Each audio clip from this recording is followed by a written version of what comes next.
The following is an encore presentation of stories from the Dooralong Transformation Centre. It's Wednesday morning. You're not surprised to hear me say, sat opposite me is one of our great guests from the Dooralong Transformation Centre, and this morning is Jen. Good morning to you, Jen. Good morning, Phil. How is life in Dooralong treating you? I've been very blessed to be at Dooralong. I've been there for 9 months, and there's been a lot of growth and healing which I needed. That's excellent, isn't it? That's quite a long time, isn't it? 9 months? Yeah, I really needed long-term recovery. I've been in addiction for 21 years. And you don't look old enough to have been in addiction for 21 years. Yeah, I still feel very young. I think that's what addiction does. It can stunt your growth. Yeah. But there's been a lot of trauma and a lot of throughout my using, and I really needed to get out of Sydney and be in a safe, beautiful place, right, and a loving place. So you're a city girl? I am, but I don't think I want to be a city girl anymore. No. Too much going on, too many distractions? Yes, and associations. And associations, that's a bad thing, isn't it? Yeah, it became toxic for me. Yeah. So you said you've been in addiction for 21 years. Addicted to what, Jen? Well, so I hadn't what looked like an idyllic North Shore upbringing. I've got two parents that are still together, and I went to a private Catholic girls' school. Yeah. But I was always really anxious and quite sensitive, and enjoyed escaping reality. And rebelling as well. I didn't do very good with rules. So people outside were seeing Jen and were living this really privileged lifestyle. They would have thought, wouldn't they? Yep. Yeah. You know, mum and dad on the North Shore, private school, you're set up for life. Yeah.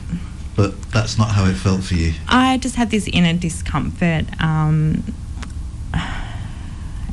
I guess I used to like to escape in fantasy, and I was a daydreamer, and I didn't do too well.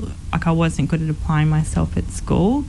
So when I just started rebelling a lot, and I started drinking at 14. With the other girls. Yeah, I was going to say, I mean, I guess that's a normal rite of passage for lots of kids and mid-teens. Yeah, it was very normal looking when it started. It's time to rebel, and, it's those teenage years, isn't it? Yeah, but I just took it, I used to take it that extra bit far went the a lot of different ways. Not in a good way. Yes. Yeah. And what was it with? Was it just alcohol at that stage? Or was it alcohol, pot, LSD, and I'd been prescribed dexamphetamines for what they said I had ADD, and I started abusing them as well. So I found that any substance I found, I would take it too far. When my other friends would pull up, I would take it. I enjoyed it. Yeah. So I don't like using the word because it does terrible things, but they were using more in a social sense and just at weekends and party time. Would binge drink and it would get messy, but I would do that every time.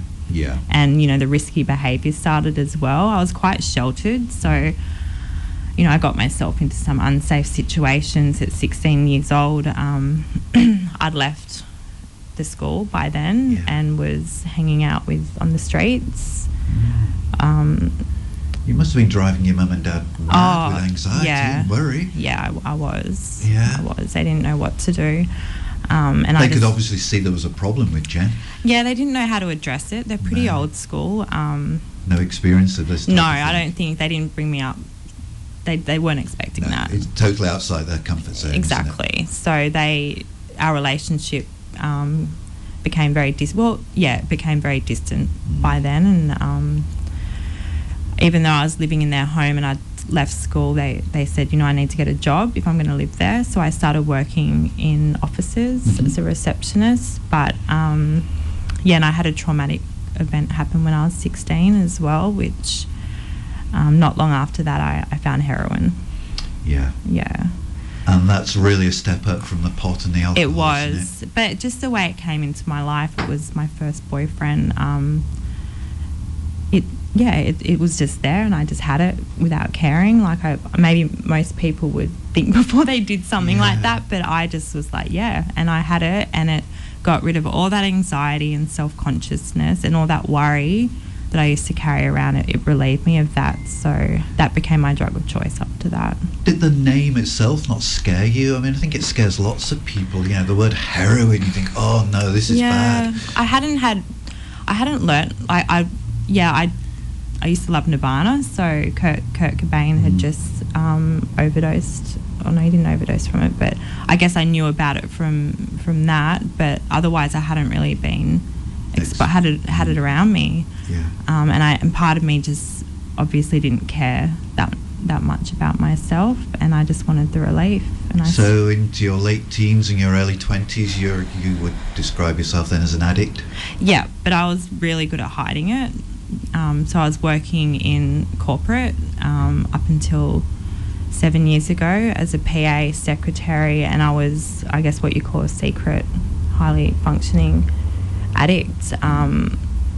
If you were passing me on the street, you wouldn't have known. I presented well, but you know what was happening behind in secret was I had a heroin addiction. Yeah, and an expensive heroin addiction. It was, and my jobs paid for that for a while, but it progressed. In the end, I couldn't get enough, and I started stealing from the companies I was working for, doing crime, and that's where my disease progressed, and the shame and all the things I never thought would happen happened.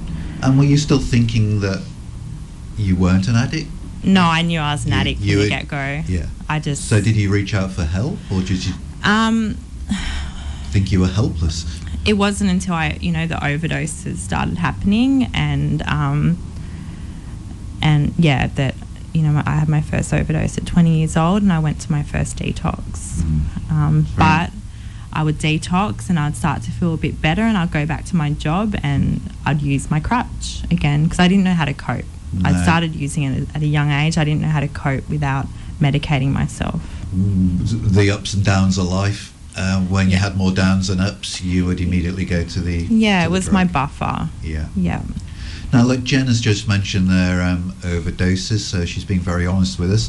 Just a reminder that if we do touch upon any sensitive subjects for people, then they can always phone Lifeline 24/7 on 13 11 14. 13 11 14 to give Lifeline a ring and just talk about whatever it is that might be triggered for you. So you had more than one overdose attempt, did you, Jen? It wasn't. I didn't want to have the overdose. It was accidental overdoses. It's very risky using heroin, right? IV. I took a lot of risks, and I think starting that from a young age, I kind of I had this part of me that just didn't care, and so how bad did it get? It was bad from the beginning, and I've hit many rock bottoms, but it got bad in the end. I couldn't work. The things that I was doing to get money for using. The people I was hurting, I'd lost a couple of good relationships. I got married at 23, and that was... It broke those relationships. It did. It destroyed those relationships. And was the relationship with your mum and dad, has that survived all those ups and downs? They've been really strong to stick by me. I'm very blessed to have them in my life. It hurts to think of what I've put them through, and the phone calls and me missing and them watching me deteriorate slowly and painfully over so many years. So hard. I think they're in denial for a long time too, because my mum was like, if I had a job, and this is kind of why I did that, if I had a job and presented well and had the relationship, that I was okay. And I did that for a long time to hide my heroin addiction, and just a mask, isn't it? It was, and there was a lot of denial there. I thought if I had all those things, I wasn't that bad, but it was bad, and it wasn't until I lost all those things and couldn't function that I realised how desperate and hopeless I was. So you have sought help from centres before Dooralong? Yes. Yeah. What was it about those that just didn't work for you? Well, they were short term. They were more detoxes. So I didn't realise that it's one thing to stop using, but to stay stopped is what I struggled with. It's a hard bit, and I isn't it? didn't know how to stay stopped, and I wouldn't look at the underlying issues, the trauma.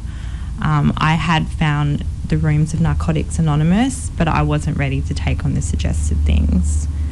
So who was it that pointed you in the direction of Dooralong? Because there you are, living in Sydney. It's not a long way away from us, but I wouldn't imagine that many people in Sydney have even heard of Dooralong No. Transformation Centre. I had heard of it through NA, Narcotics Anonymous. It was more because the doors were closing in on me. I had tried a few rehabs. Detoxes wouldn't take me anymore. They suggested for me to stay on the methadone program, which I was on in the end, which wasn't working for me. That was my rock bottom, when people, like, I'd given up on myself, but when everyone else, I felt like everyone else didn't know what to do, and they wouldn't take me. That was my rock bottom. But Dooralong, I was lucky to get in there really quick when I did. So you made the phone call? I made the phone call from Detox, Yeah. And said, look, I need help? Yeah, I was desperate. I was broken physically, mentally, and most of all spiritually. I was really resilient in addiction. I was really good at bouncing back, but this time I didn't know how I was going to bounce back. Hopeless. Yeah. Yeah. So you ring Dooralong. We know, I think we were speaking last week, or was it the week before, to somebody that had been on a 3-month waiting list.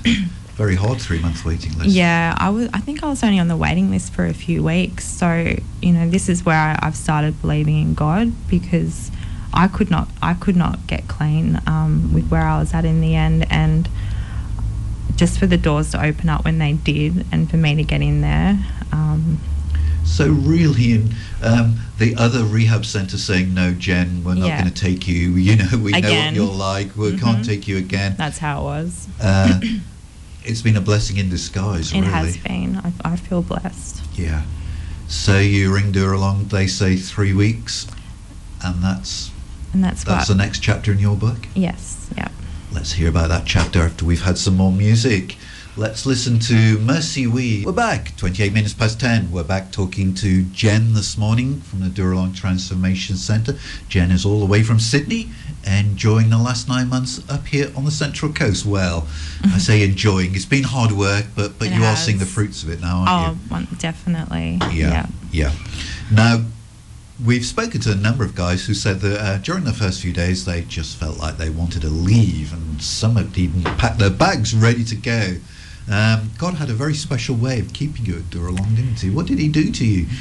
Well, when I got there, I just was incapable. I had nowhere to go back to. I was homeless. I'd just left crisis accommodation. And when I got in there, I was really sick from detoxing. So I just stayed. I had no other options in the end. And then I think on my third day there, I went to play touch football with the guys, thinking I was still athletic from when I was young, and tore my ACL, and it crippled me for quite a few months. So I think that was a bit of an intervention, because I've run my whole life, and I think that's why other treatments I'd end up running. Yeah. Things would get too uncomfortable, or the desire to use was still very strong. I've been really blessed that the desire to live is stronger than my desire to use today, because that's what the difference is. So you've torn your ACL. God's thinking to himself, you're not going anywhere, Jen. But I'm okay now. I can run again. Yeah, but I'm not running away. That's I can confirm that Jen is okay. She walked in here and up our stairs quite quickly. That's good. So what surprised you about Dooralong? Because you are a bit of... you've been to quite a few rehabs in your time. You could probably write a sort of user's guide to rehab. So what's different about Dooralong? Well, that's one thing. Knowledge isn't always enough. I've learned a lot. I've gotten a lot of knowledge through NA and rehabs, but I really needed to surrender. And it wasn't until I realised how desperate I was and suicidal. That's when you surrendered? That's when I really surrendered and handed it over to Dooralong when I got there, because I didn't know how to look after myself. I didn't know how to stay clean on my own. Sorry, what was the question again? I've forgotten. It sounds as if you were quite broken. I was very broken. Yeah, that's the thing about both addiction. physically it's with your injuries that we've just been sort of joking about, but you're physically broken, but you're sort of spiritually and mentally and emotionally broken as well. Yeah, I just had lost my spark. People were telling me in the end of my using that they could see it in my eyes. I was dead. Yeah. And I didn't see it. I was so used to being that way and just surviving in addiction. How long after you came to Dooralong did you first think this might be different? This might actually work for me. Because you'd have got there. I think you said you went on a Wednesday. You'd have got there on a Wednesday. Yeah. Part of you would be thinking, well, this is just going to be the same as all the rest of them, isn't it? How long before you thought, oh no, this is different? Because I lost all hope. When I got there, I had this sense of safety, and I was being looked after. So that kind of, I don't know if that makes sense. The hopelessness, losing all hope, gave me a glimmer of hope. Yeah. Because I could not keep living the way I was. You just handed yourself over. I handed myself over, and I didn't know what to. But when I walked into Dooralong and the staff and the beauty of the place, I just knew I was in the right place. I felt safe from myself. And that's been your home for the last 9 months now? It has been, and I love it there, but I'm finishing in 3 weeks. Yeah. I've been studying community services at Oasis. So you're not getting back, because you said you had a good job in the corporate sectors. Is that something the pressure that comes with that, is that something you're trying to avoid in your life? I just want to be authentic. I think when I worked in corporate, it's very easy to put on a mask, and that's not good for me. I love caring for people and giving, and I want to be able to give back to possibly youth that are dealing with drug and alcohol issues. Just sharing my lived experience would be really fulfilling. It's not about the money or the status to me. Material things don't mean anything to me. It's just about quality of life. And because you could obviously earn a lot more with your skills in the corporate sector, could, but it probably wouldn't be as rewarding or fulfilling. No, and that's just not important to me anymore. The quality of life is. Your values have changed then, have they? I think they've always been there. I just ignored them for a long time, and with that, a lot of shame comes when you're in addiction and going against your values.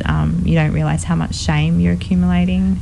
So it's more a question of just being authentic and to those values. And true to my values. So this is the real Jen. The old Jen was the unauthentic. Yes. Yeah. The one with the mask on. Yes. Yeah. Yeah. And she was in a very dark place, but not anymore. So you're studying, is this a Cert 4 or a Cert 3 that you have to get, I think, to work in that sector? I'm almost finished. I've got 2 months left of my Cert 4, and I'm doing my work placement at the moment, and then I'll look at doing my diploma next year.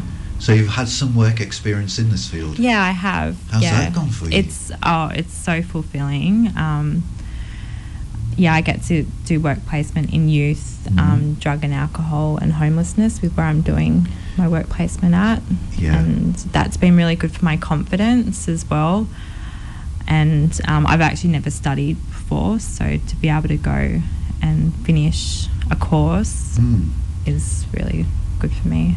And it must sort of boost your self-worth and self-image and self-esteem. Yeah. Because here I am, I'm good at studying, I can get qualifications, and I'm actually helping people as well. Yeah, it's a big turnaround to where I was 9 months ago, to actually be of value to others. When we started talking, you were telling us that you had been brought up on the North Shore and you went to a Catholic girls' high school. Did your faith remain with you? I remember having a connection with God up until I was about 14, and then I think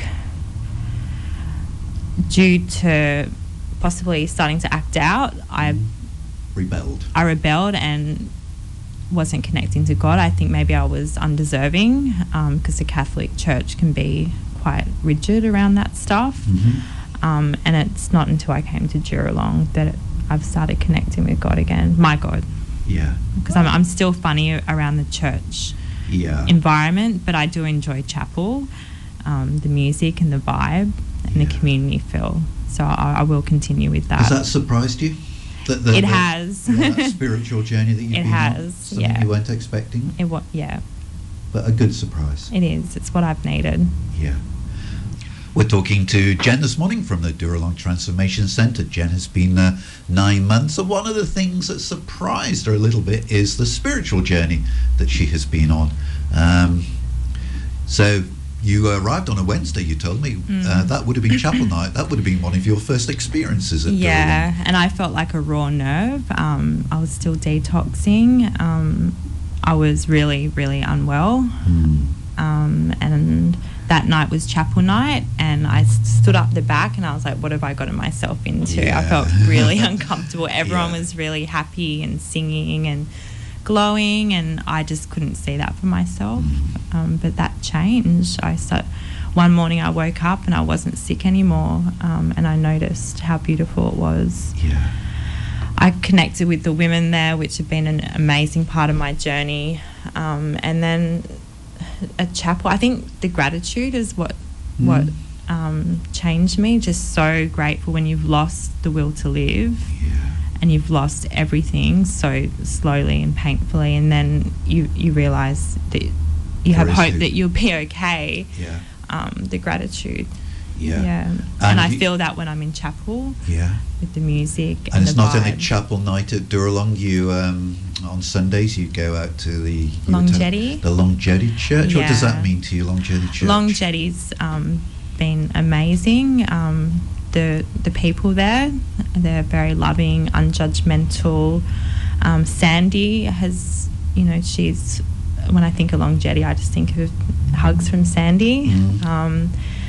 My friends Glenn and Tanya, they've been an amazing part of my journey. They go to Long Jetty as well. So it's more the community feel I get, and acceptance. They know my past, and unlike my upbringing, they don't judge me, and I'm not a bad person for what I've been through. And did that surprise you that there was no judgment in it? Yeah, it did, because I've carried around a lot of shame that I'm a bad person because of the choices that I've made, but I'm not a bad person. You're somebody that God loves, always has done, always will do.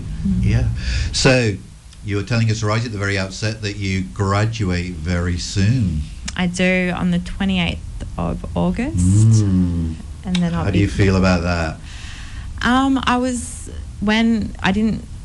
I guess when you're in Dooralong, you're in this cotton wool environment, you just don't see the end coming. I wasn't thinking about my life outside.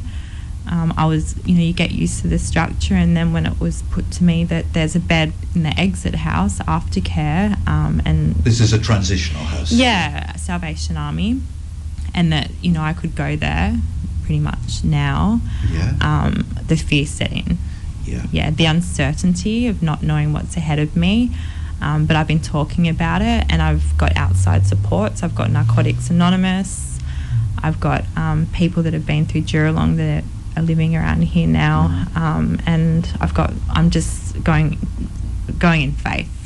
Plus, you've got all your studies to do, your career to think of. I've got things happening in my life now. Long Jetty Church. And I don't need, I guess I'm used to doubting myself. I'm used to things falling apart, but it that's not the case anymore. No. Yeah. If God has got his hands on the sort of rudder of your life and took you to Dooralong, smashed your ACL to keep you there.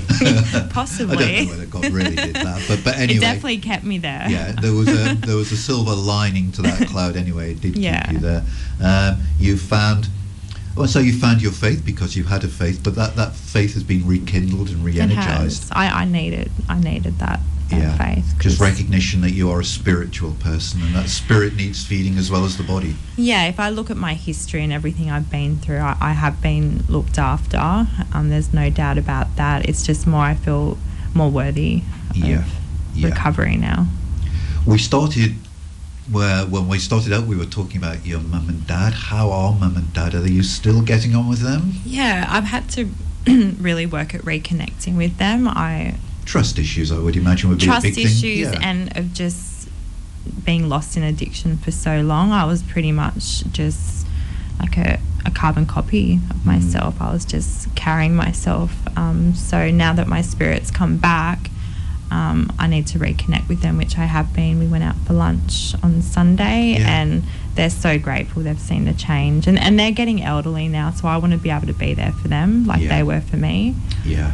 You're rather like, not the prodigal son, but you're rather like the prodigal daughter who went off and just lived this hedonistic lifestyle, doing what you wanted, sampling drugs, getting drunk, and living, the life of Riley. And like the prodigal son, it just ended up in a hopeless, broken mess. Yeah. And I'm so grateful to have gotten through that. Yeah. So they will always be there in your life now. Yeah. Yeah. And the future for you? It's looking good. How long is it since you've been able to look forward to the future? I can't say I ever really thought too much about my future. I just survived. I was really good at surviving, but now it's not about controlling the outcomes of things anymore. I know that if I just keep doing the next right thing and stay clean, good things will come, or they have been. Yeah. So I guess you can call that faith. Yes. Yeah. I'm sure God has faith in you, as long as we keep our faith in Him. It's been an absolute delight talking to you this morning, Jen, learning Phil. about that spiritual journey that you've been on, and how you found that home at Long Jetty Church that means so much to you.